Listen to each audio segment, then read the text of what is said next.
Go ahead and get started. We'll call our meeting to order at 3:02 p.m. Eastern Time. Yeah, your mountain time out there, are you? Yeah, it's 1 in the afternoon here. I just got back from a little hike. Awesome. Uh, can I just check that everyone can hear and be heard? Jim, Yes. Drew, Yes. Michael, Rebecca, Yep. Colleen.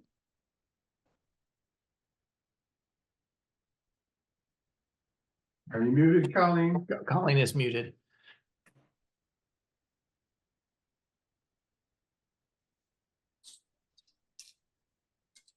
Colleen, can you hear us? Can you say hello?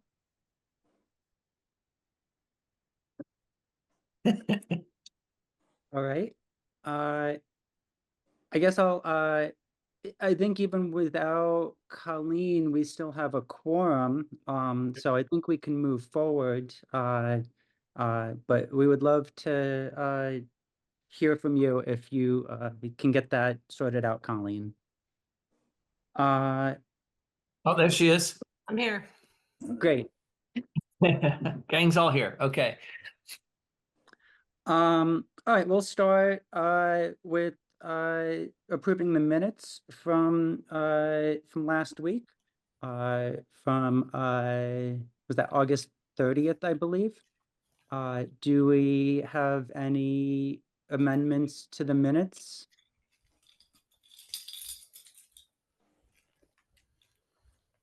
Great. I did have one actually, and Rebecca, maybe you can clarify. In the minutes, it says R. Centner questioned actual awareness of youth suddenly having right to vote. When I read that, it seemed like there could be some confusion whether you meant that whether youth were aware of the political landscape enough in order to vote, or if you meant whether they were aware that they would have the ability to vote. So I just wanted to clarify what you meant and have that reflected. Thank you. Yeah, what I was referring to was uh, them being aware of a change, allowing them to vote so that they would show up and do so. Great, thank you. Can we just have that clarified in the minutes? We can do that. Great. Do we confirm that that will happen? If there are no other adjustments to the minutes from August 30th, do I hear a motion to approve those minutes as amended? You make a motion to approve the minutes. A second. Great. All in favor of approving the minutes as amended? Aye. Aye. Any opposed? Any abstain? Great. We will approve the minutes. Okay. Moving forward, our next agenda item is a comment review. We do have 2 comments from the past week. I have here, or I'm sorry, 3 comments. Our first comment is from Aaron Sullivan. Aaron writes, switching the town manager position into an elected mayor position, term limits or years served limits for all town office officials, term limits for town representatives. Any discussion on that comment? I would say we can kick that to governance, but I'd also remind the public that voter turnout in most elections is also the opportunity to replace or have your voice heard. So show up and vote. Agreed. I agree that this is a comment for governance to look at. Any other feedback on this comment? Great, let's refer this to governance. Our second comment is from Aaron Sullivan. Aaron writes, lower the water bill or removing it. Considering back in 2005, I was looking to add a room on a house and was told there is a $600 cost because we could see the end of the water source. Yet the town sells water for a fraction of a penny per gallon to out-of-state water companies.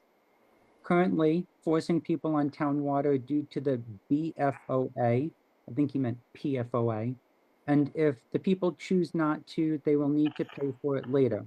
And the water bill keeps going up even when there is so many new people are being billed for it. Discussion on this comment.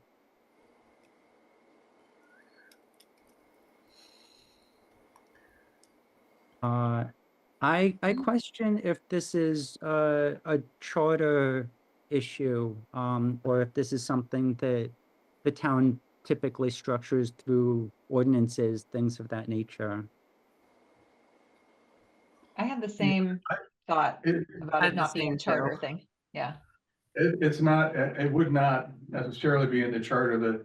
The charter gives the select board or the water board the authority to bill and charge rates, but it doesn't detail what those rates or fees are for. Right. So, yeah, I think this is something that just would be a complaint to the select. Okay. Then we will thank Aaron for his comment. Our third comment is from Alyssa Irizarry. Alyssa writes, lowering the voting age from 18 to 16 is an important step toward ensuring that young people's voices are heard and valued in the decisions that shape their communities. At 16, many teens are already deeply involved in their schools, jobs, and volunteer efforts, and they are directly impacted by local policies. By granting them the right to vote in municipal elections, we recognize their role as active participants in and contributors to Bennington, acknowledge their unique perspectives, and give them a platform to influence issues that affect their futures. Engaging young people in the electoral process early on also fosters a commitment to civic participation as adults and helps build a more representative and inclusive society. Discussion on this comment. Comment goes right to voting. It's noted, and I appreciate the feedback. Yeah, I agree. I think we can refer this to voting to take under advisement.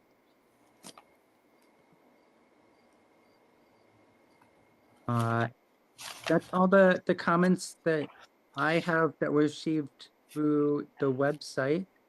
Are there members of the public in attendance that would like to share a perspective? Will is shaking his head no. At least right. not at the time. Sure. The other piece that I had for comment review here was last week when we met, we heard a comment suggesting that town officials swear an oath to the U.S. Constitution. I believe our liaison was going to look into whether that was in conflict with the state oath that elected officials take. Do we have any response on that yet? No, I'm afraid we had too many other legal issues to deal with last week, so that has not been passed on yet. All right, great. We'll keep that for next week. Anything else for public comment review before we move on? Great. So next on the agenda is subcommittee reports, reviews.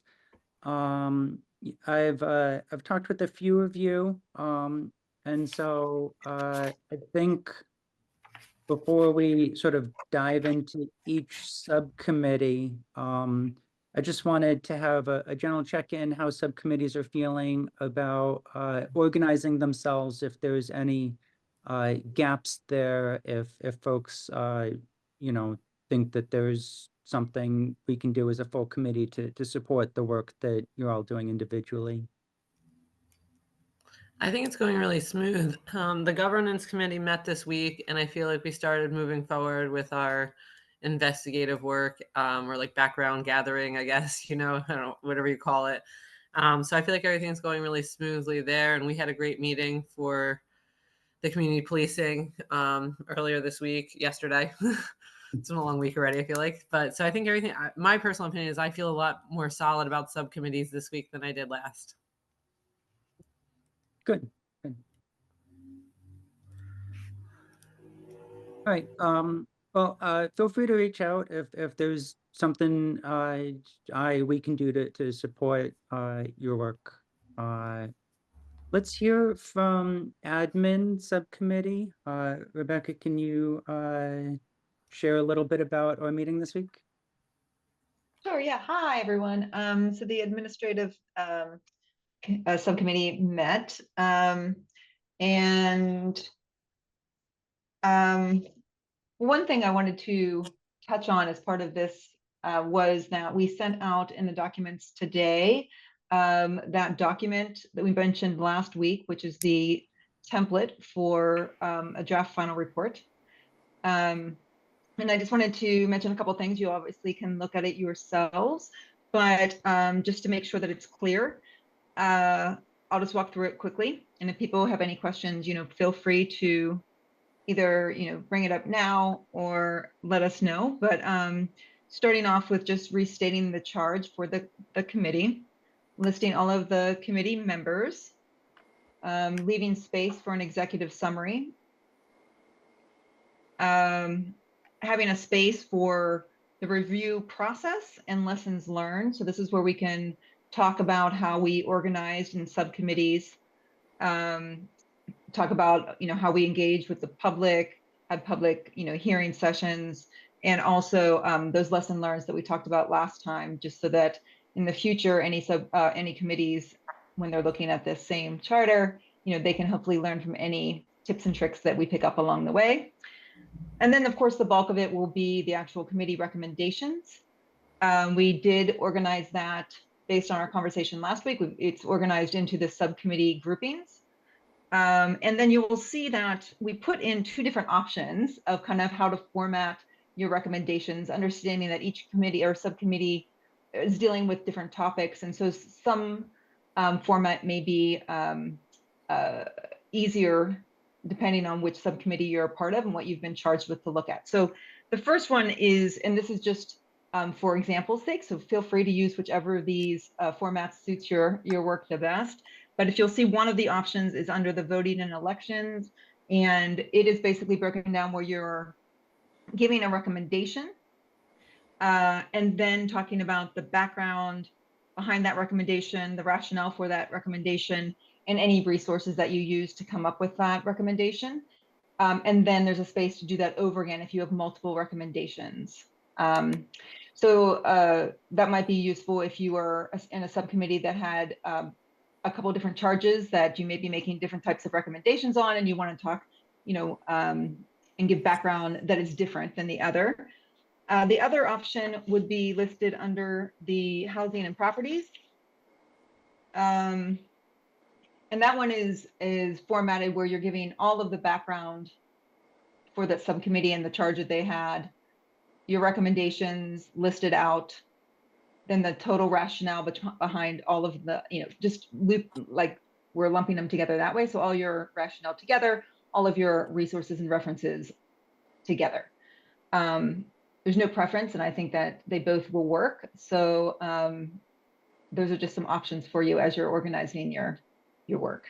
And then at the end of the report, we will also have a space available for us to address public comments that have come in and our responses to them. I think this is especially important for any that came in that did not fall under one of the subcommittees.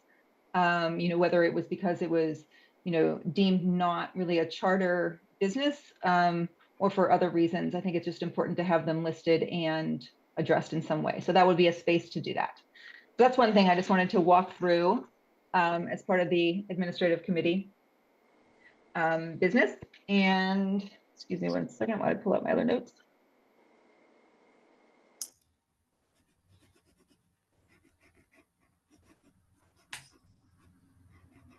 Drew or Jackie, if you want to mention anything else while I'm looking through this, that's fine. I don't want to waste people's time. So did you have other comments about our meeting this week? Go ahead, Drew. Oh, I was gonna say, I don't have any other comment. At the time that we met, we didn't have additional comments in at that point in time. So a majority of the meeting, we discussed, we discussed some of the previous ones that had come in and the format that Rebecca was kind enough to go over. Okay, so I do have a couple more things. Sorry, I just had to organize myself. The other things that I had that we had talked about that I think is worth mentioning is just a reminder for everybody to check their Bennington, Vermont email on a regular basis, just because that's how we are communicating and sharing documents with each other. So I think it just is probably helpful if everybody just makes a point of checking that at least once a day or whatever is a cadence that works for you. We also talked about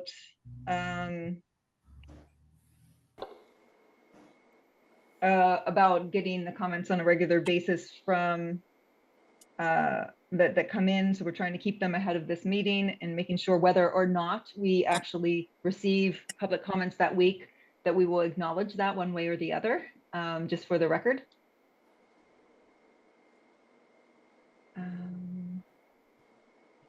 Okay, now I'm giving up. Jackie, did you have anything else?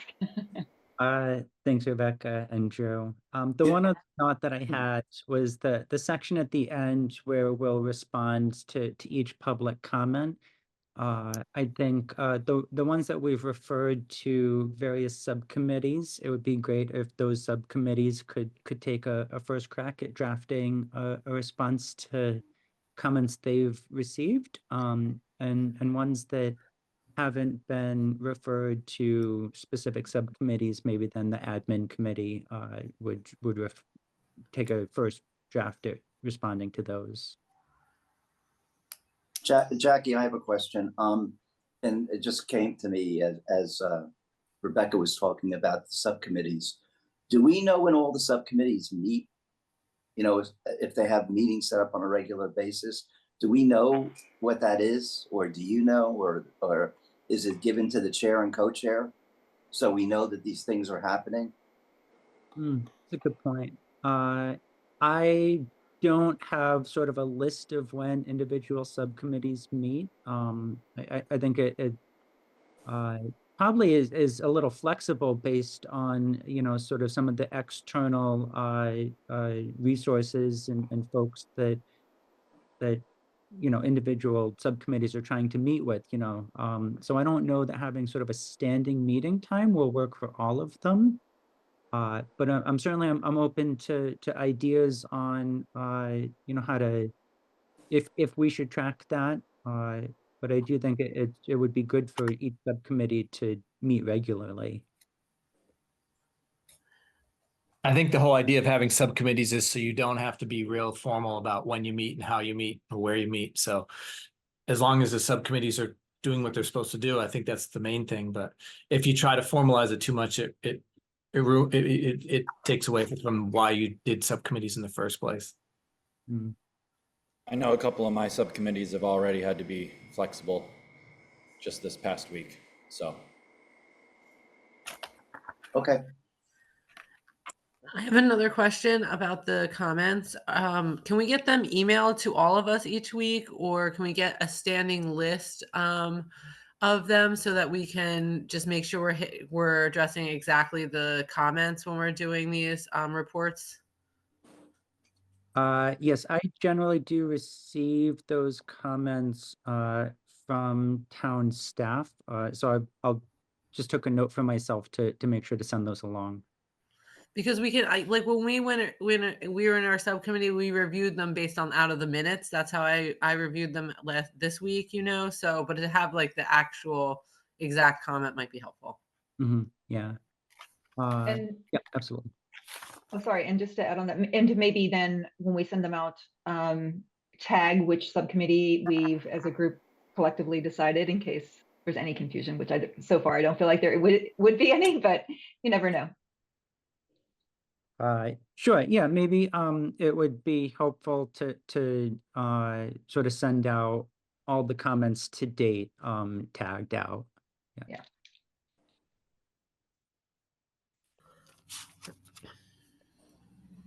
Okay. Uh, anything else for the admin subcommittee's brief report? Great. The voting subcommittee is next. I see Mike here is on that subcommittee. Carolyn is not. Mike, do you have can you share briefly from this past week? I spoke to Caroline, excuse me, while she was traveling, and just trying to catch her up on the previous discussion. So we kind of reviewed everything, talked more about the structure. It's good to have that template in place, which I think will make our life a little easier in terms of how we can present that. So I appreciate that, admin group.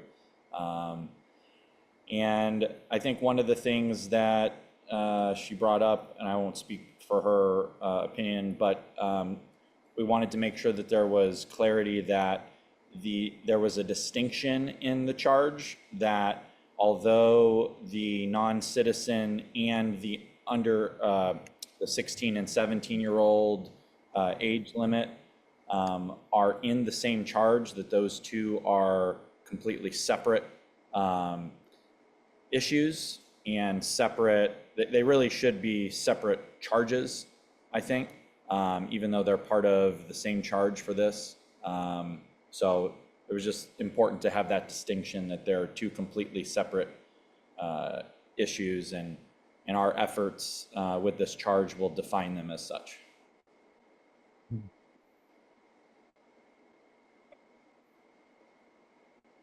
Great. Wonderful, thank you. We have properties and governance slated for a bit of a longer discussion. So maybe we'll hear briefly from the CPARB subcommittee first. Colleen and I met this week with a few folks from the CPARB board. I thought it was a productive meeting, really enlightening in terms of some of the challenges that they've had. But Colleen, would you like to go ahead and speak briefly on that? I thought that meeting was actually really great that we had yesterday. I feel like they were really candid with us. They gave us a lot of good information. We had brought up a lot of big questions, which kind of was good too. I felt they continuously, I felt like one of the biggest topics that they brought up as a challenge for their group is really about education around what they do. And then their other biggest challenge and what they're working on as a group was to clarify what they do by trying to review the charter resolution that created them, and have that get some changes made to that resolution to better help define them as a group and their goals. So there was a lot of talk about giving them more autonomy to act, more authority, and more agency, and they flat out said that's not what they're looking for, because they don't feel like they have the skill sets that would be necessary to really act in any of those ways, because they're not lawyers or former police. So they did give us a bunch of things to kind of like the next steps. They've told us another group in St. Albans that has a great community police advisory board that they've worked with in the past. I thought was a good example. So they gave us a few people to kind of reach out to after this. I thought it was really pretty interesting. So we're gonna keep working with talk to some other people around the community policing issue, and then they're gonna work on their resolution changes and get them back to us. So and see where we kind of go from there, in terms of how to move forward in the best way. Really figure out if this is a charter issue, if this is really a select board issue. But they seemed like they were appreciative that someone was interested that to try and like help them figure out what's going on. So, and really nice group of people. So it was really wonderful meeting yesterday. Yeah, thanks, Colleen. I think I would just toss on to that too, that the other piece that I heard them bring up a number of times were just some of the challenges that they've had receiving data that they've requested, sort of a long-term challenge that they've requested some of the data that they need to, to do the work that the select board has laid out for them. And they've just had ongoing challenges receiving, a positive response to their requests. So that's potentially one area that if they were able to compel that information rather than just ask for it, could really help move their work forward. Yeah, I would agree with that. They definitely brought that up multiple times. How sometimes that was a stumbling block, was getting the actual information that would allow them to kind of do what they're charged with as a group. All right, great. I'm sure we'll visit that in more depth at a future meeting.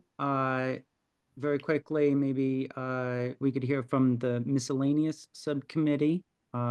Drew, did you all have anything that you looked at this week? The miscellaneous committee, no, there was really nothing to discuss at that time. Okay, great. Great, thanks, Drew. All right, governance. Someone from the governance subcommittee like to meet, or like to share? I'll go for it. Okay. So the governance committee met for the first time this past week. We did set up a regular meeting just so we have a plan to kind of touch base regularly. We realized that we had a lot of research kind of to do before we could really dig into um, to the charge as much. So we've set up some meetings with the select board. We've set up meetings with Cassie, the town clerk. Stu, we're in the process of setting a meeting with you, but we're going to get that set up for next week. So we have a bunch of meetings set for next week to just really dig into this, and then also review the charter and see where it brings up questions for us also. So we talked a lot about that, about our plan going forward and how we're going to outline and move forward with our recommendations and how to even get to that point. So that was kind of a big part of our meeting. And then we also talked about the specific comments we had from last week that got referred to the governance committee. So one of them, which was echoed again this week with a comment, was the term limits for the town manager. And it's not an elected position, so it doesn't have current term limits. So we thought some ways we could like if there's no term limits, I'm sure we talked about the idea of performance reviews. And one of the questions we have for the select board in our meeting with them is, if there's no term limits for the town manager, then I'm sure there's some sort of regular review of the town manager. And that's, maybe that's a way that doesn't need to be public knowledge necessarily, but there is like to follow up on that, see what how that works, and what kind of like I can't think of the right word for what I'm thinking of, but like parameters, I guess, are around that. So we're definitely delving deeper into that idea just to see what it kind of comes up with. Um, the select board, the second comment we had was about the select board quarterly open sessions, and that has already happened and they've been well attended. So we were unsure. Also, another question we're going to bring up with the select board in our meeting was if that needed to become part of the charter, because it's already happening. I mean, it's a comment about something that's currently existing. So I don't think they need our help with that one. Or it probably doesn't take a necessarily a charter change. So the third comment we got was about an external candidate and search for town manager. And they wanted it to be a regional or national search. So we were going to, that was another, led us to another bunch of questions for the select board in our meeting next week to talk about what their process is for hiring, what their hiring processes look like, especially for the higher level positions like the town manager. So we had a lot of, it was a really more exploratory meeting and it led to a lot of questions for us that now we're out seeking answers for. And I don't know if you have anything else to add, Drew or Jim, but it was a great meeting. I felt like we got a lot done. No, I think that, and, you know, Jim has history, a lot of history, and I think it's important to go out and talk to the groups that we've selected to talk to get some context and history before we start to really, you know, get into the weeds of what we're being asked to do. So that was helpful. At least, you know, at least for the group to do before we started to get into things. And the thing I was looking at, understanding that the select board is elected position. So term limits automatically will come from the citizenry of Bennington. The one thing I think that we might pursue, and I'm going to be questioning about, is it would be possible, I do believe, to have term limits for chair and vice chair. That way we get more representation and a rotation of the people who are helping to set agendas and everything like that. Thanks, Jim. And just to clarify, because I know it came up as an issue, I can attest that the select board does annual review, very thorough annual reviews of the town manager, and they usually publish their general results, not details, but in the paper. So that there is that process in place. And I'm sure the select board will give you the details on that, but just so you know, going into the discussion. We kind of figured that there was a pretty thorough process in place. So we didn't think it was nothing. We thought it was definitely that there was. It hasn't always been that way, but for the past 10 years or so, they've very thorough. So yeah. And I guess I would add that the town manager position is a position that the select board hires for and can dismiss the town manager. And so there's sort of that term limit built in, not a term limit necessarily, but if the select board feels that the town manager isn't performing adequately, they are within their discretion to make a change there. Are there questions from the committee for someone from the governance subcommittee? Thoughts that have come up during this discussion?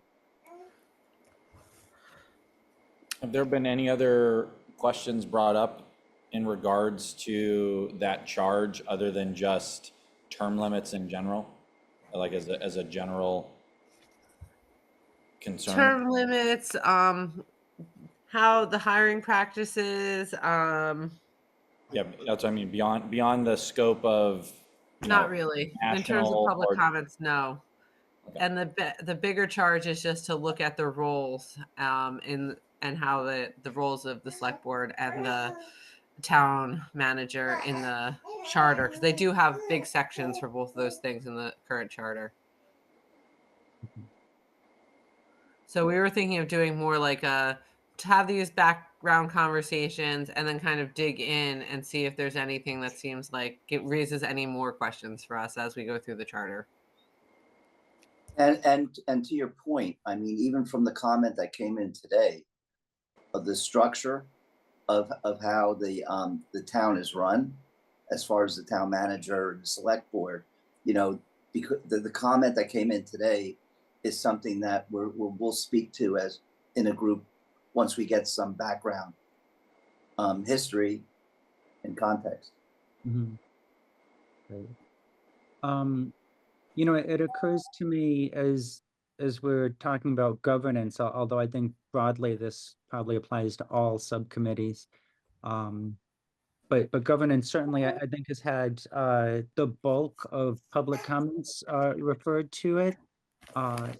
And I'll certainly send out the list of public comments and sort of what subcommittees they've been referred to. But I thought it could be valuable if the subcommittees could start then sort of returning that with their comments and stuff, so that as we move forward, we as a full committee can sort of start closing the book on some of those so that we don't have to continue discussing them, and then have a clear understanding of which ones are still open for possible recommendations. I think that's a really good idea. And that it'll help us when it's time for that final report.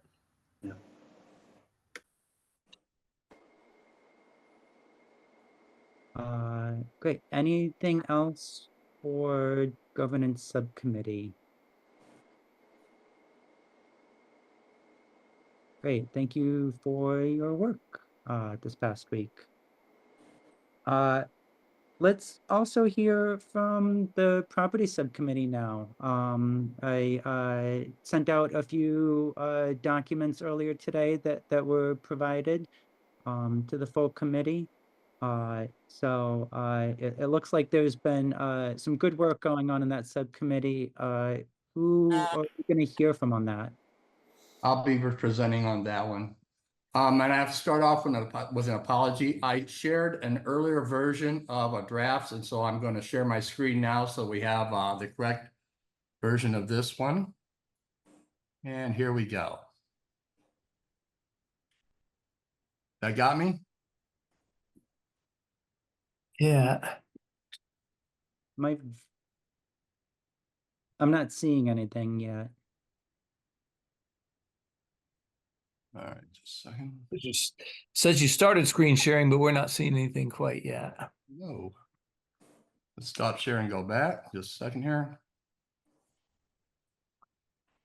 Worked perfect in practice. It did. There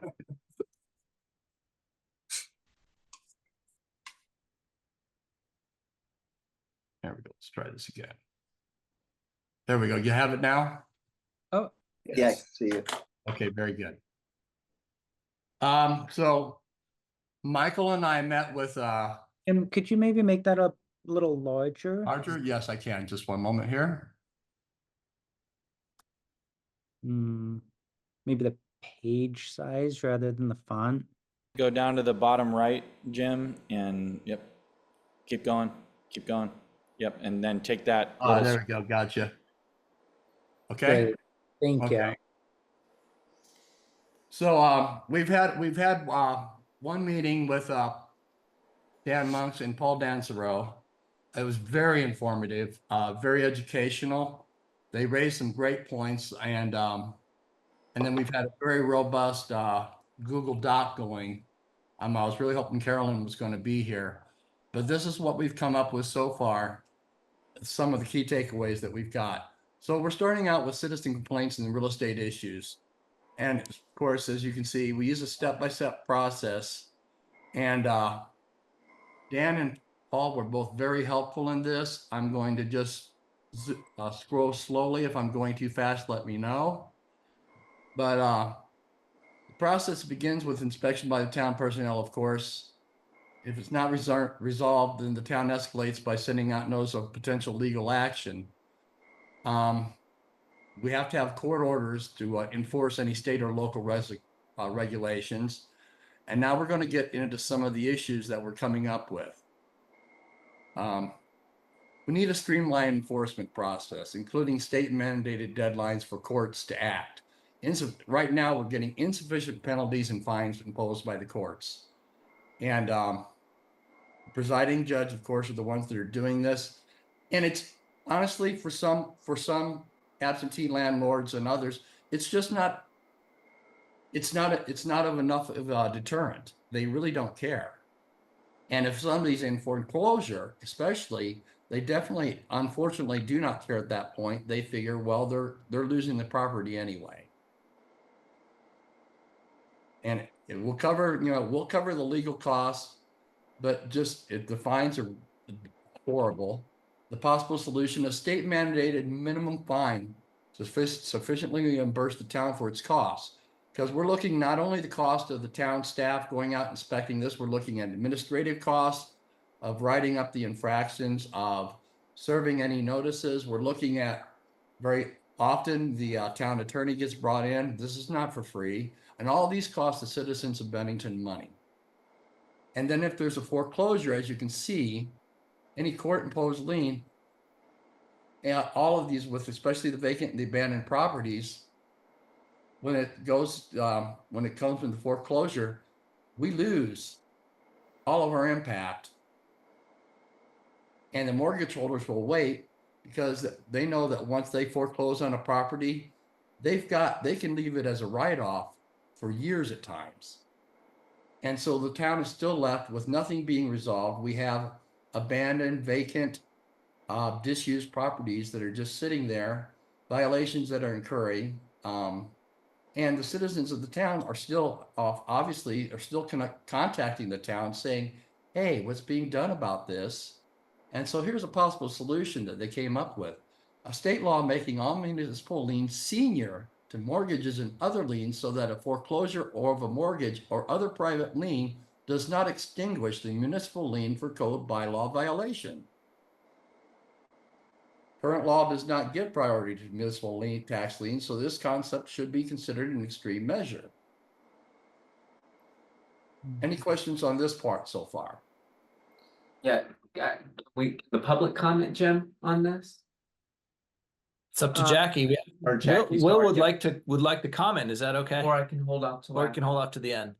I also have a few questions. I think I'd like to give our committee an opportunity to ask their questions. But then once we have reached that, I think I'm happy to let the public also respond to this. And I do apologize, you did not have this in front of you. I just want to make clear that, in kind of a shorter summary, what the issues with this really have, what we heard was that the town is very much handcuffed to hold these property owners accountable and get a quick resolution in a manner that reflects the time frame that we'd all like to see things done in. And not only is this process currently not cost effective, in many cases it could actually be into the negative for the town. And that these solutions were, potential solutions were brought to our attention by those who are there dealing with this every day, and seeing this firsthand from the legal side, from the inspection side, from the town management side. And a lot of what they said makes a lot of sense for us to really take a look at. And there's going to be some other stuff that we're going to get into with, the numbers of complaints. I think, correct me if I'm wrong here, Dan, but you had mentioned that even some of the numbers can be kind of manipulated in the sense that the same issue could have multiple complaints filed. When it comes to tax liens, if a property owner, we could go through the whole process, spend all this money, and then the property could go to foreclosure, tax sale, and even if somebody buys it at a tax sale, they have to wait an entire year in which, over the course of that 365 days, the same person who could have abandoned that property could come in, make a payment on the taxes, and then they own it again, and that same cycle could continue every 2-3 years or so of being abandoned, or to a point where the minimum is done as opposed to a complete solution to the problem. So just in summary, we're really looking for a way to where there can be more accountability and a more streamlined, cost-effective process for the town to be able to address these concerns. Thanks, Mike.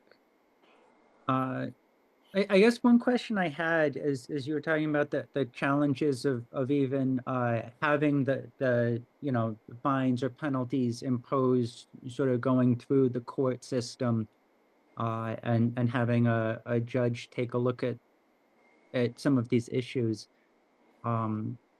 I understand that there's sort of a balance between the property owner's rights and the town's interest in imposing these penalties that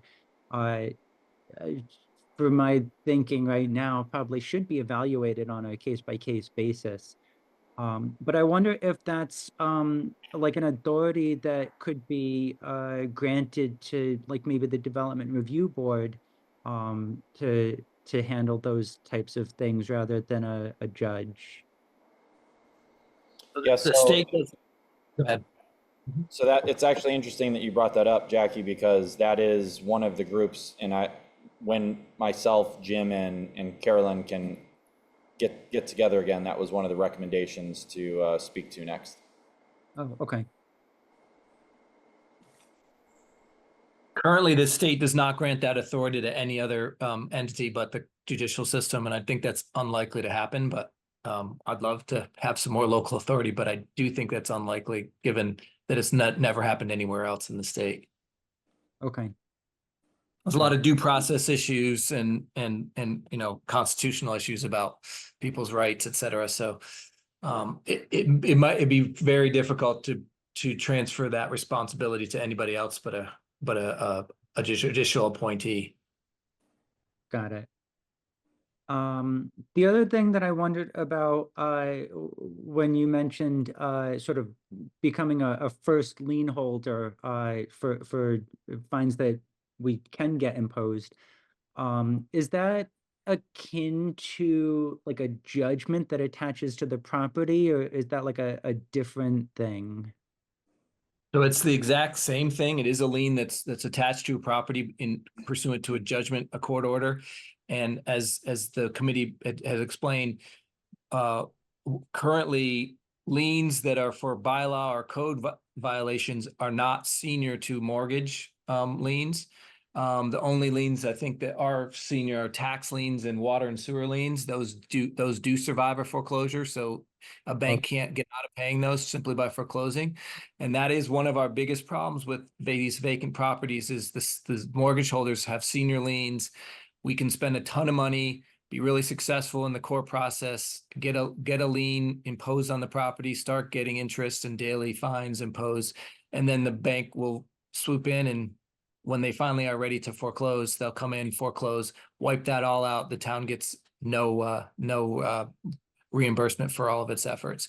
And that does happen frequently, and it is something that we think about when we're deciding, do we want to spend all this money just to have it wiped out? But Okay. Thank you.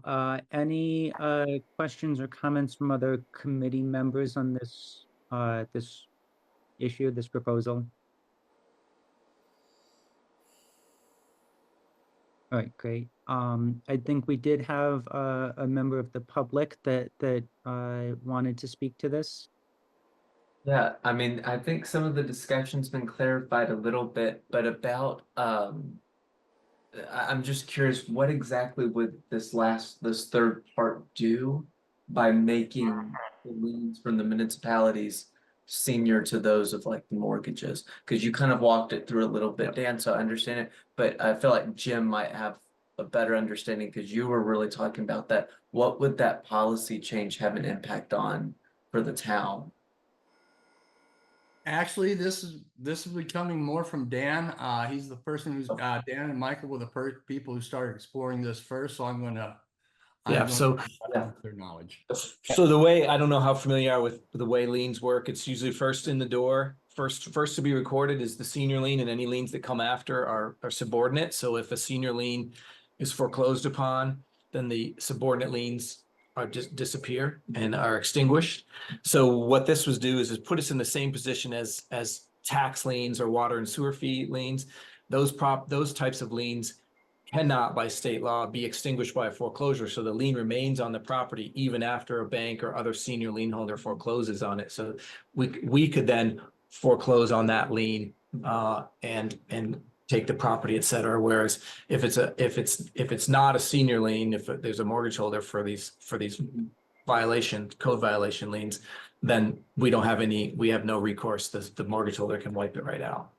And So then- it's and really preserving our leverage on that property, even if if a bank comes in and So forecloses. right now, saying those are Water and sewer fee liens, tax liens, those are senior, correct, Stuart? And those cannot be wiped out by, as long as there's notice given when we go to tax sale, when we try to foreclose on a water and sewer lien, they cannot be wiped out by a senior lien.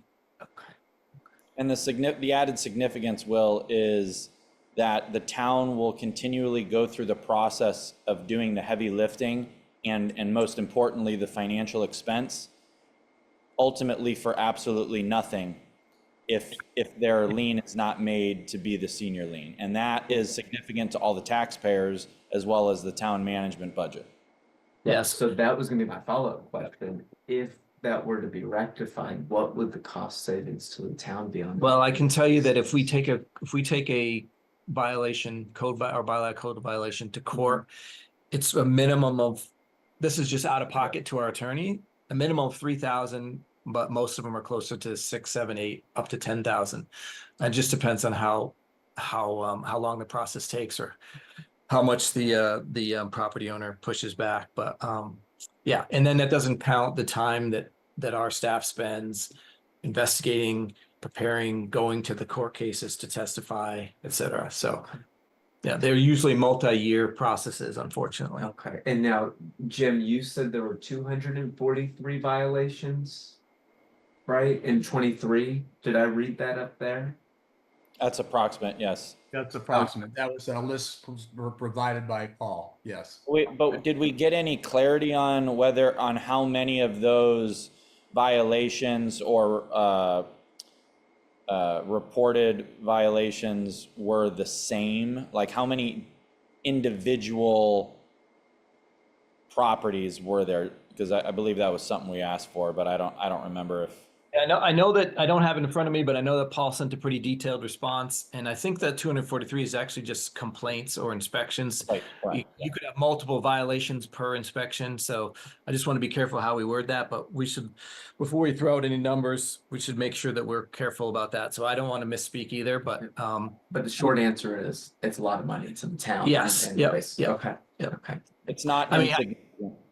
Yeah, Yeah. I guess I would say that we don't recover, even in the best case scenario, all the costs that we've incurred. I mean, I think I can think of one case where we actually came out in the positive, where we had actually more money into it than probably staff time, legal time, et cetera. So it's really not about us finding a way to make money. It's just I think it's a way to find not to lose money. Exactly, yeah, it's recouped. Yeah. And to return the property to good repair and Yeah, something that's a ultimately benefit that's, to the yeah. community. And the interesting thing with the 2023 433 complaints, Paul gave us a 3-year breakdown, and it was a very detailed breakdown, and they've been going up exponentially each year, and I don't see that trend changing. And so every year it's costing the taxpayers of Bennington and our town staff more money and time. Yeah. And I Jim, think, go ahead. Jim, you're gonna provide us this version of the document we're looking at right now? Yes, this was just a quick breakdown. This was our first breakdown for today. Yeah, We yeah. are going to have a very comprehensive report. Another point to make is that when these issues are not addressed, and the longer the town goes without the authority to truly have the authority to get at the root of the problem, these properties only deteriorate more, and they become more expensive and more of a health potential issue, and or an issue that really isn't a health issue is going to turn into a health issue. And that's going to, again, it's going to cost the town more. It's going to cost us using more resources that would be better served in other capacities. So this is really, it's an important issue. Yeah. Yeah, that's certainly an important issue. Jim, I- when you send out this updated version of the document, will you include this information that you've received from Paul as well? Yes, I'll include everything. This was just for the presentation today. Sure, sure. Yeah. Okay, great. Thank you. Mhm. I have a Um, question. Oh, I'm sorry. Okay. So I'm hearing all this and I'm thinking, we would then perhaps be proposing changing within the town charter, the town's authority to take action. Are there other municipalities or cities within Vermont that have that in their town charter right now? Is there any precedence for this? Do we know if anybody else is doing this? Has No, this it's kind of authority? There we go. It's exclusively controlled by the state, and I was pretty, I know, it's obviously a political calculus, but I think would be unreasonable for us to expect that the charter with those types of changes in it would be approved, but it may be a way to wake the state up and say, hey, this need to change, this not just for us, but for everybody. You need to streamline the process. You need to give seniority to the liens. You need to have minimum fines and fees, et cetera. I do think it's extremely unlikely that we would be able to do that on a single town basis. It would really have to be kind of a statewide change. But there is a political calculus in saying, you know what, state won't act. We need to put this in our charter to bring this condition, this issue to the fore.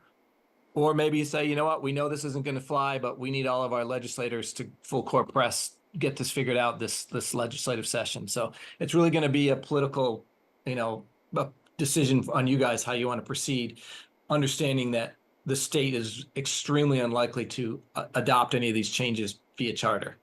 And just for clarity, we did discuss exactly that issue, and at least the initial discussion was revolved around, look, maybe this is going to be unsuccessful in recommending to the select committee, but the citizens have brought this to the attention and to our attention, and our duty with this charge is to bring this to where we can.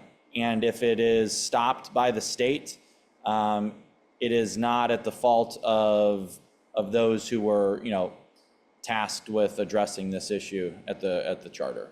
And we also talked previously about recommendations and things to be added in our final report.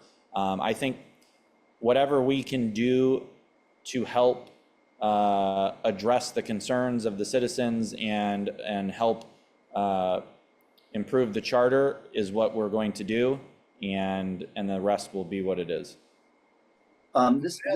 This may have come up before, but do we know how much is put in the budget, the town budget, for this issue, and what we've actually spent the last couple of years? I mean, we could certainly provide the budget for the code enforcement department. So it includes salaries and also our legal fees. We could certainly provide how much we spend each year.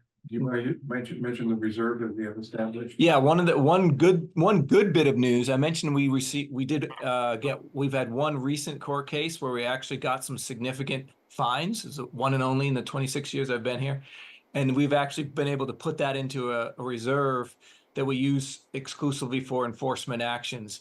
And so we've actually been able to really ramp up a little bit our enforcement actions because we have a little bit of extra funds to expend on that. But normally every year we run up against the budget probably 4, 5, 6 months into the budget year, and then we have to really scrape and scrounge. But that situation is at least temporarily changed a little bit, where we have a little bit more freedom to spend on legal fees. Is it earmarked specifically for that, Dan? Like legally it's earmarked for that, or is that just a choice? It's like, it's identified it in budget as a reserve for, how's it titled? It is a reserve for legal fees for enforcement, but I don't want to speak exactly what the wording is, but it is in the budget and it's restricted to those costs.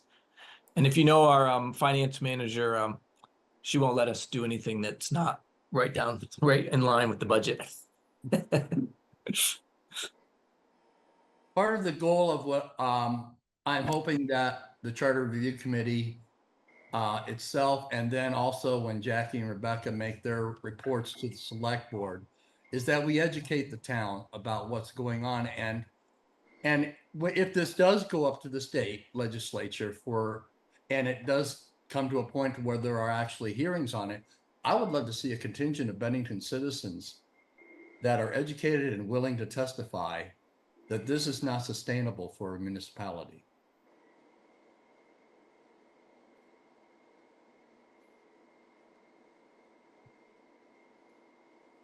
Any other questions on that section?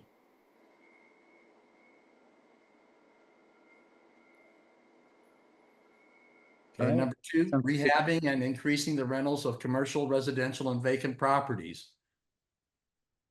Okay, so again, this comes down to where we will definitely advocate putting this into the charter, but it's probably going to come down to legislative changes. And one proposed change is to increase the tax on long-standing vacant commercial properties to counteract the tax write-off that property owners benefit from. We see this downtown all the time. We have absentee landlords who charge some of the downtown rentals. This is just, it's exorbitant. It's hard for a startup, especially for a startup business, to come in and make a go of it when a huge proportion of their profit is going into just maintaining a space. And it's to the benefit for some of the landlords to keep it empty. A proposed tax, a long-term special tax on long-term standing vacant commercial properties, is going to take that away. What that looks like, I do not know yet, but I think it's a viable thought, and I think it's a viable idea. There were some ideas brought up in regards to the tax, that you would effectively tax everything based on a square footage, per square foot basis, to kind of level the playing field so that you're not having the burden of tax beyond the businesses that are investing into the community and into their space. And then the landlords who own the other spaces are sitting there watching these people who are investing raise the property values of their own effectively abandoned commercial building, without doing anything to it other than being an eyesore and an empty building, not helping the town or providing any services to its citizens, so that they can then turn around in 5-10 years and sell it for 3 to 100 times property value. By taxing everything based on a square footage, you would effectively incentivize the absentee landlord to find a tenant and or to invest in the space, versus what is currently happening, which is they're not incentivized to do anything because of other tax write-offs that they currently have. So it's an idea, like everything. It's there's pros and cons, but again, this was a good proposition from those who see this every day within the town. Did you define at all what long standing vacant would be? I think that's a fair question. Is there? I don't know off the top of my head if there is a legal definition of that. Dan, is it? I mean, would we be looking at anything over a year? I mean, I think that's something that, that it's something you'd have to define, and you'd have to be able to prove. It is a little tricky because some people, well, it's not vacant. I'm doing this. I let my dog sleep in there every now and then, Yeah. whatever. Mhm. That's a tricky trigger, trying to figure that one out. I think we'd want to think about how to make it a bright line rule. And if that's something you guys want to look at, I mean, once you guys kind of coalesce around some proposals, we'll want to have our attorney take a look at it. And try to make sure that what we're proposing is at least legal under the Vermont Constitution, and make sure that those are that we don't have any legal issues that would make it impossible for this to be part of state law. But I think these are great issues. Whether it's a tax, maybe it could, instead of calling it a tax, maybe it's a fee, or a penalty or something. But I think the idea that you guys came up with is clear. It's to make these vacant, underutilized properties start incentivizing the landlords who are benefiting from not doing anything with their properties, to do something by eliminating the tax write-offs and other benefits they're getting by not investing in their properties. And Drew, to your point, I think an idea like taxing based on square footage, it's not going to eliminate, but it would almost eliminate any long-standing vacant commercial rental, because there is no longer an incentive for that landlord to do that unless they're just eating that money. Okay, thank you. The second sheet that we sent out today, the property subcommittee internal breakdown, that gives a breakdown of the pros and cons of both of these proposals. And that's something that you can look at. Also, and it's definitely not a comprehensive list of the pros and cons, but it gives us a starting point of what we're looking at. Any questions on this section 2? Okay, then moving on to section 3, the liability and remediation of abandoned / dilapidated properties. Okay. We have a lot of, unfortunately, with not only housing, but also with commercial stock, we have a lot that has been left. And like Michael said earlier, when it stays empty for so long, it starts to become dilapidated. It starts to go down in value and it starts to have problems. These are the things that our citizens see often, especially with residential properties. Not only are we losing housing stock that's available to bring in new residents to Bennington, but the people who live next to it then are putting up with the whatever's going on, whether it just be something as, I'm saying simple, but something like accumulated trash in a backyard or in a back porch or something like that, to where you see a front porch that's falling down. And then also when it comes down, when there are environmental concerns, and I'm going to let Dan address this further, but if the town steps in at all to help clean this up, then the town starts to assume liability. So what we're looking at is, I would like to push forward that we have exempt from financial liability when we're remediating properties. Yeah, so basically, if the town, let's say there was an old commercial building, industrial building that had some stuff seep into the ground, or radon or something like that coming out of the ground. If the town wanted to step in and do something with that land, the second that they take that land over, they are immediately liable for all of the environmental exposure to the populace. And it would be no different than anybody taking liability for something that doesn't make sense for themselves due to another person, or another situation that they had nothing to do with. So there's no incentive for the town to step in, and beyond there's no incentive, there's a disincentive in the fact that should the town do something, should a leak break out, correct me if I'm wrong here, Dan, but should something happen environmentally, it's now the town that's responsible for effectively what a company had done and left for the town of Bennington and the people to deal with. So Dan had kind of mentioned that there's not a whole lot that we can really do, given the laws around the environmental protections. Yeah, and so this particular issue really is, it's not terribly common, but there are 2 or 3 properties in town.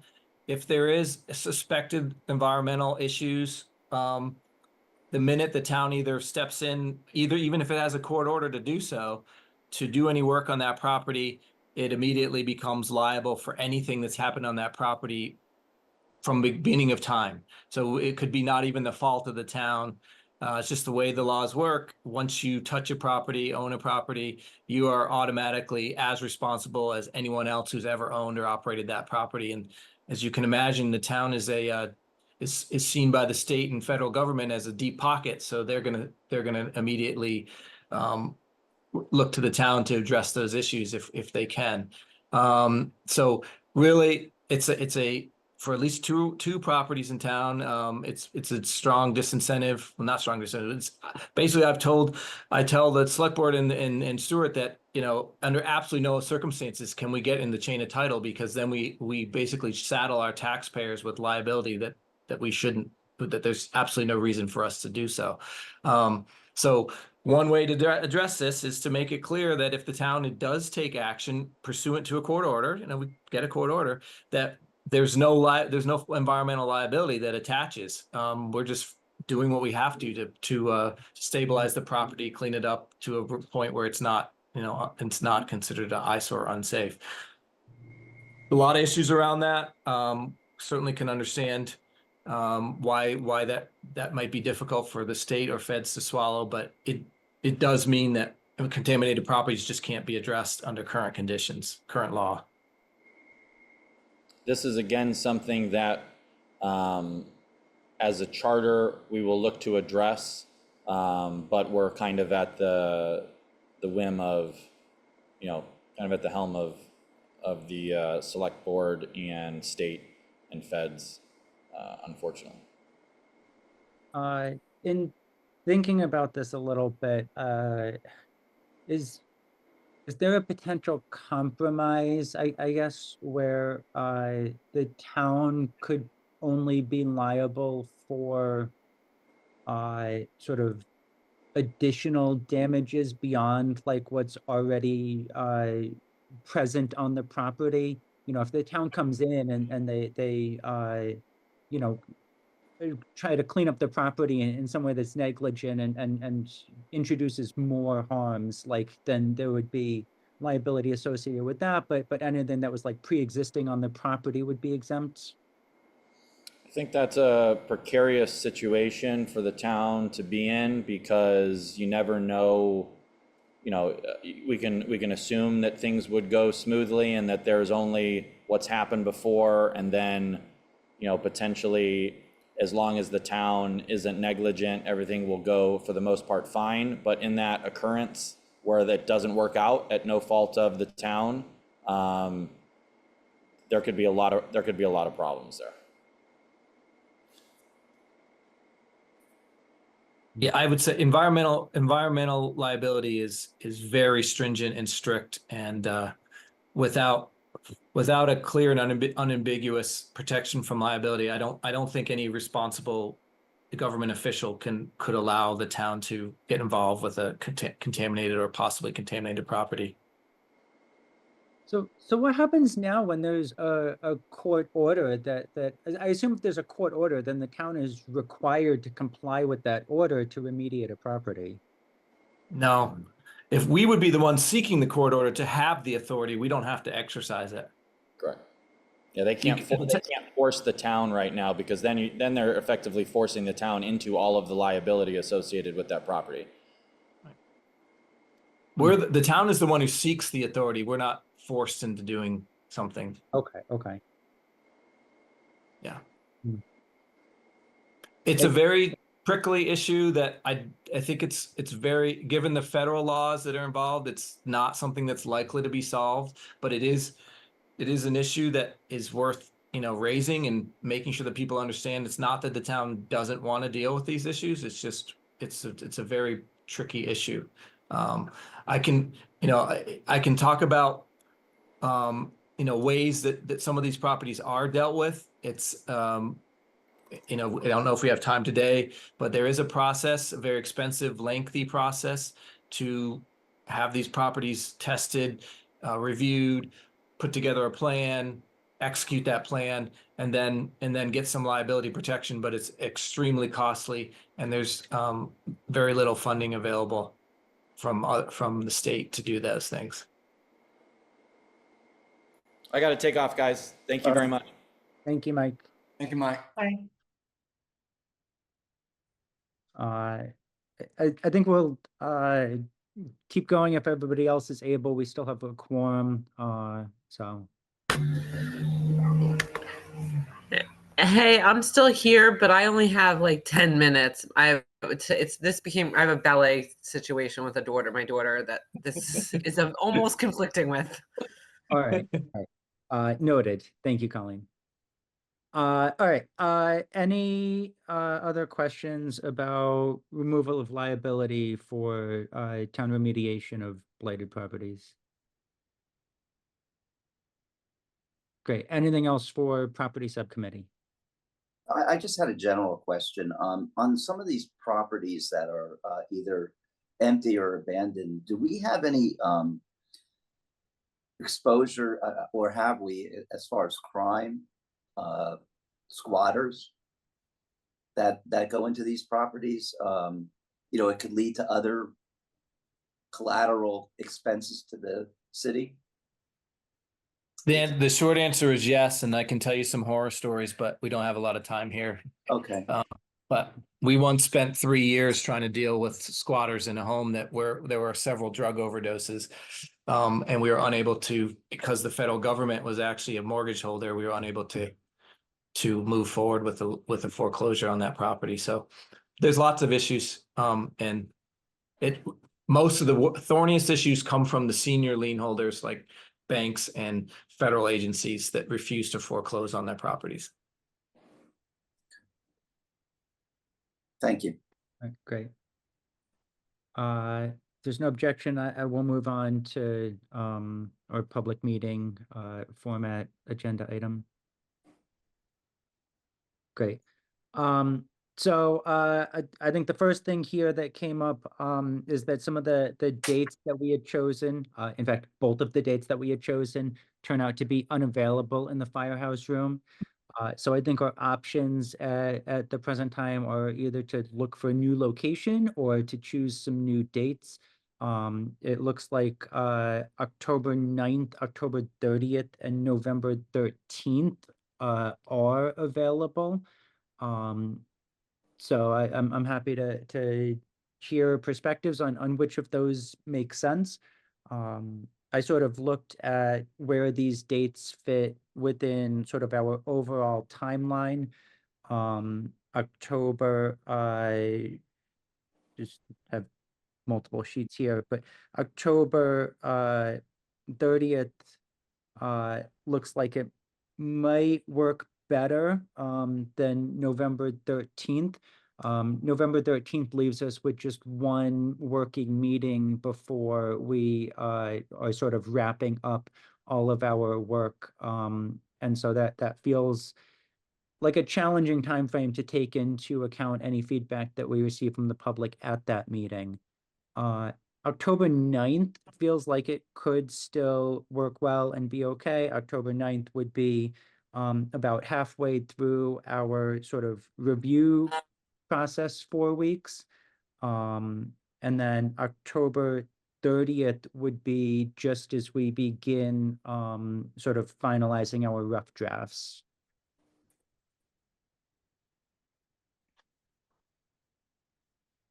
All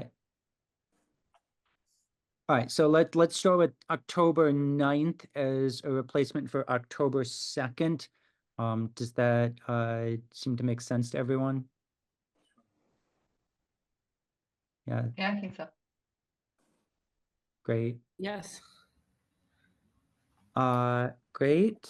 And then between October 30th or November 13th, does anyone feel strongly that one or the other makes more sense?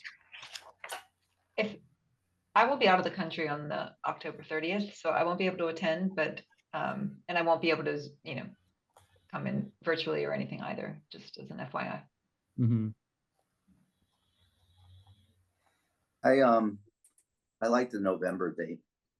November 13th. I think that things will be more completed. That- Well, I certainly agree with that. I think my concern there was just that they'd be so far completed that it's almost too late then to take into account feedback from the public that we would receive on November 13th.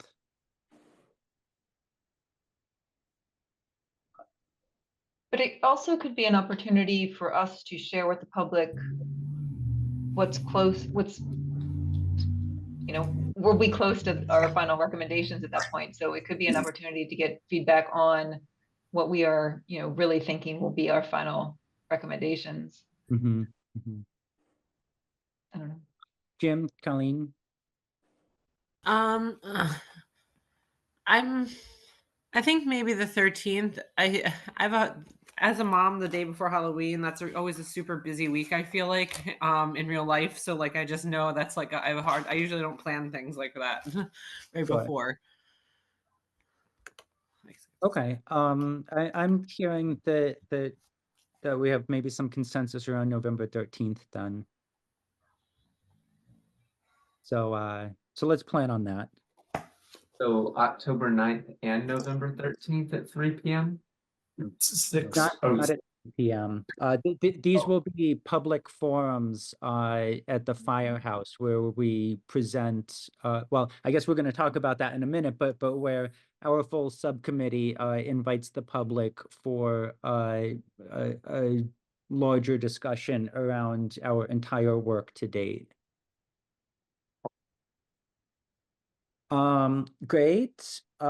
So the next piece I have on this is thoughts on how we might advertise this, how we might get the word out to the public on this event. I think probably that our liaison and the town would offer some support in that area as well. I think our best resource is Jonah Spivak, our communications coordinator, so we'd want to work with him. Great. So Anyone? I don't know, Jackie and Rebecca, if you want to, does that make sense, Stuart? Maybe they could interface with Jonah and see what kind of ideas he has, and we can help. One, we've got to confirm that the space is available. Okay. And then I think bringing Joan in, I mean, we can post on the website, we can post on Front Porch Forum, we can get it out to the news media. I don't think there's an issue getting the notices out there. I don't know Yeah. whether you can hear me, but that's my thought. Yeah, that's great, Stu. Stu, I thought you had confirmed already that the space was available on those days. You were holding those dates for us. Right now, they are open, but we have not applied for them because I was waiting for you guys to say yay. Oh, okay. Okay, great. I think we'll get them. Okay. Okay, yeah, that would be great. I would love to find out as soon as possible if that's the case or not. We'll do.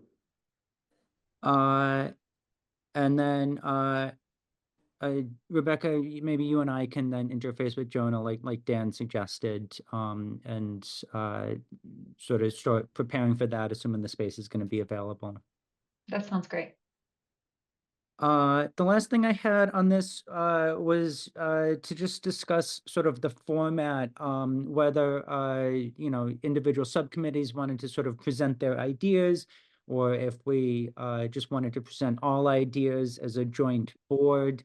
If we thought that there was value in having sort of a back and forth discussion with the public at this forum, or if we were thinking that just listening to their feedback was more appropriate. I have a question, clarifying question first, before we have this discussion. Would it be required or beneficial to have the same format for both meetings, or could one be purely a listening session and the other be a more of it back and forth. Is that possible? I'm just wanted to see if I needed to be thinking, you know, Yes. No, I think It's that's a really good up thought. you guys get to model these however you want to.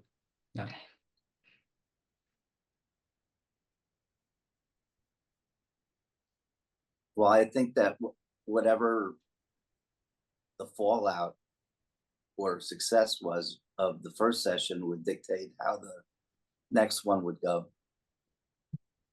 You know, I that's just my own, my own opinion is that if we, let's not lock in that second one based Mhm. on how the first one goes. That seems sensible to me. So then maybe we can just focus our discussion now around that first public forum. I think first of all, do we think it's that we should sort of present to the public at this forum the work that we've done to date?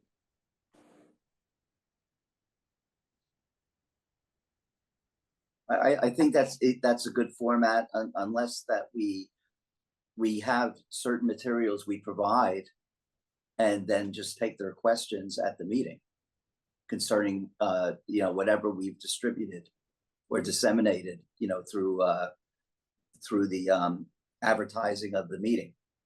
Mm-hmm. I think that sounds great in an ideal world. My gut says that certainly our meetings are all available, over video and stuff like that. And most people are not going to take the time to read our documents or watch the meetings that we've had before they show up to the public forum. Okay. So you're saying I don't live in the real world? I'm saying that I love your vision, Joe. Okay. All right, thanks, Colleen. Jim, do you want to weigh in here? If we can utilize, I think possible, I hate PowerPoint, I hate PowerPoint, I hate PowerPoint. But having that visual and the discussion back and forth does seem to help. Will help clarify not only, where we're at when we're presenting us, if we present as subcommittees, but it will also help participants, audience, citizen participation to focus on, oh, that's a question I want to ask. I want more clarification on. Mm-hmm. Okay. All right, so let's see, who's in favor of a presentation at the beginning of the public forum? Yeah, yeah, I would say. I mean, I Okay. feel like there has to, at minimum, we have to give an overview of what we've done, even if it's high level. Who's going to put that presentation together? Is that up to individual subcommittees, or I guess maybe does the admin subcommittee handle putting that together? I think the admin subcommittee could probably put together at least the bare bones of it, and then obviously could share with the subcommittees, and they could, or maybe each subcommittee can add a slide Mhm. to a template that's put together by the admin committee. yeah. I was thinking of kind of the other way around, is that the subcommittees would submit to the admin committee a one-pager of what they work on. And then the administrative would review that. Okay, yeah. So I'm looking at the timeline here.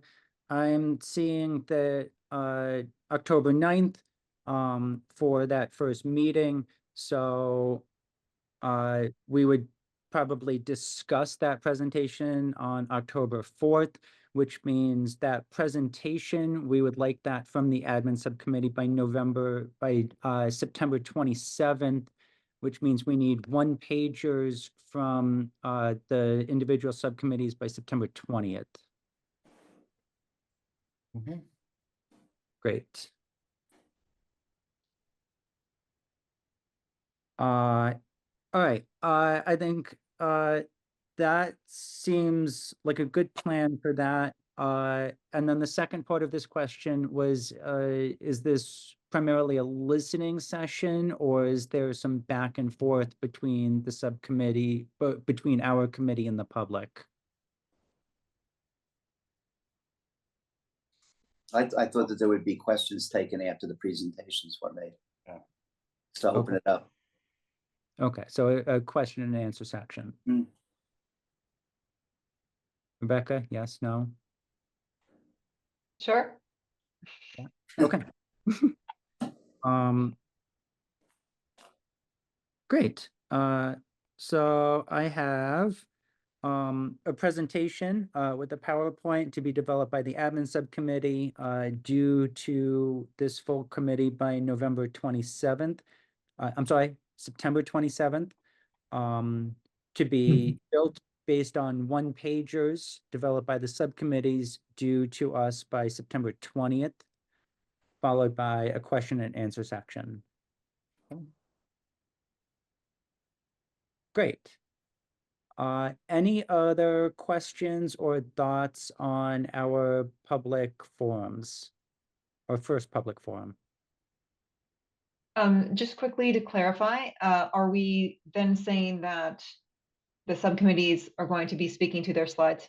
So it'll be, as the subcommittee slide comes up, that subcommittee will step up and do that part of the presentation. So we're going to be sharing the presentation across the subcommittees. Is that correct? Yeah, I'm happy with that. I think that makes sense. That's my understanding, yeah. Great. So maybe along with the one pager, we'll understand who's going to be speaking to that section. Great. But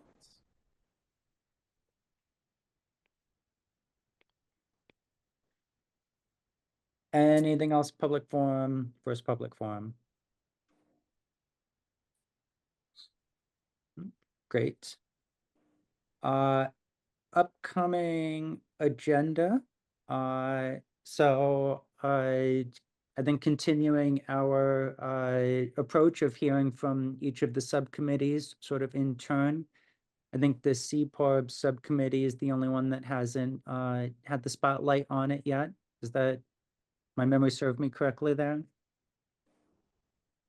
Yes.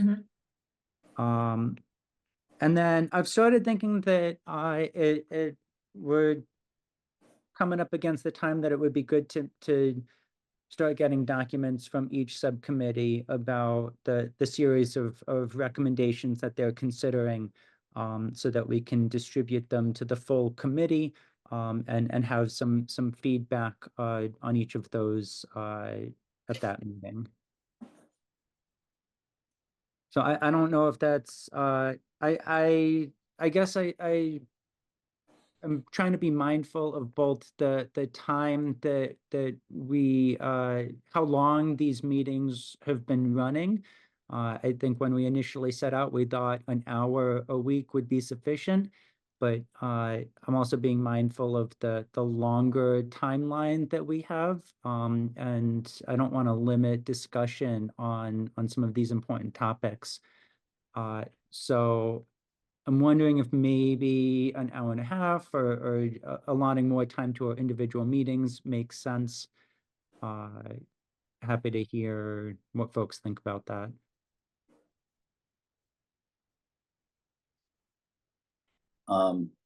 I think that an hour and a half is fine. Is to plan on that. I mean, it seems that everybody is very, appears very active. The committees are going to get more in depth and granular, and we're going to need that time.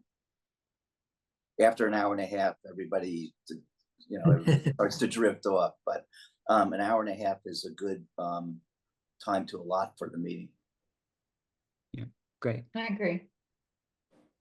Okay. So maybe we'll just be more explicit that that's sort of the time frame we expect future agendas to take. Mhm. And I imagine that the CPOB discussion will be at least as lively as our discussion about properties and voting was. So maybe we'll leave that as the one sort of focus committee for next week. That makes Gov- sense. Governance will get a little lively too. I Yeah. bet. All right, anything else, folks, think really belongs on, an upcoming agenda? I don't think so. All right, hearing none, we'll move on from that. Other business, does anyone have anything else that didn't really fall into a previous agenda item? No. Great. The one thing that I had here, was that, out of, a previous subcommittee, we had the idea of, sort of having small cards with the QR code, to, direct community members to the comment form that we have. We did reach out to Jonah through our liaison to see if we could get those printed up, from the town. So I just wanted to follow up on that and see if there was progress made there. Sure. No, You have to check with Jonah. I'm gonna have to check it. So, but you guys are gonna interface with Jonah anyways on the, so maybe just but ask him about that as well. Yeah, absolutely.